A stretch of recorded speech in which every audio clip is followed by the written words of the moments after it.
First, I want to know what the state of postnatal depression is here in South Africa. Well, in South Africa, we do have a unique situation because the majority of people live in poverty, and actually there is another misnomer that there is a lot of family support. But women are very often, their partners are not around, they don't participate. There is very little income, there's very little family surrounding them, and there is very little access to medical care and to especially psychological care. Right. So they did a study in Khayelitsha a number of years ago, and they found that there was the highest percentage of women in any community studied suffering from postnatal depression, 37% of women. That's a shocking number. Now, is this any community studied in the entire world? Yeah. As far as I know, there hasn't been another study since, with that percentage. So 37% of women, that's how many? Like I'd say 4 in 10. About 1 in 4 women. 4, yeah. You look at 10 women with babies, and 4 of them may be in the midst of it. Now, women who are suffering from postnatal anxiety, postnatal depression, can they recognize that they're suffering from? Well, women are masters of holding up a mask.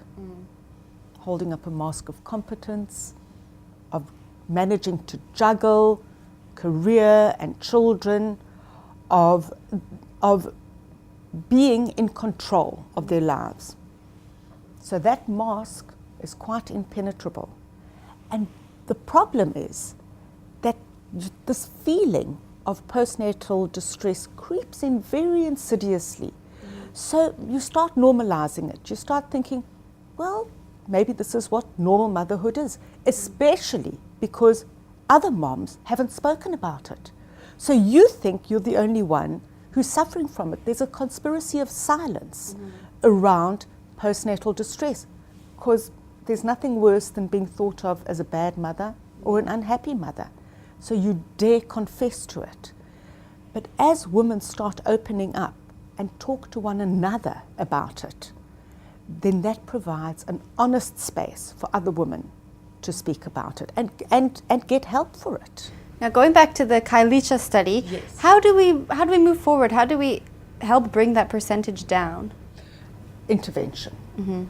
Literally providing a space for women to talk, for women to express their feelings. I've started a group in Khayelitsha on Saturday mornings with my assistant, Gloria, who speaks the language, and she is my translator, but she has also experienced postnatal depression, and she is steeped in this knowledge.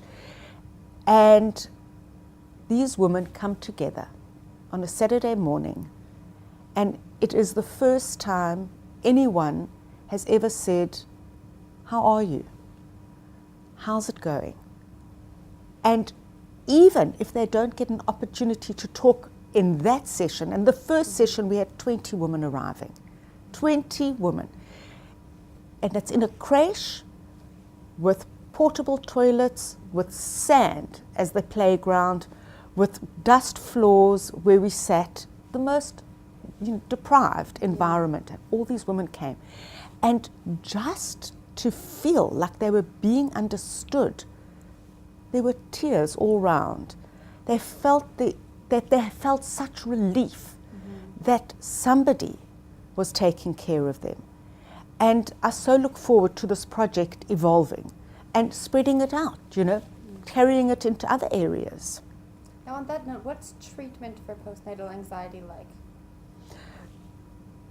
Anxiety is easily treatable with medication. So that is hard to access. Yeah. For women. Especially for women. Yes, in the public health sector. In the absence of medication, talking, and then there are things that can help on a day-to-day basis, and that is what was released by Harvard Women's Medical School. And that's a program called the NURSE program.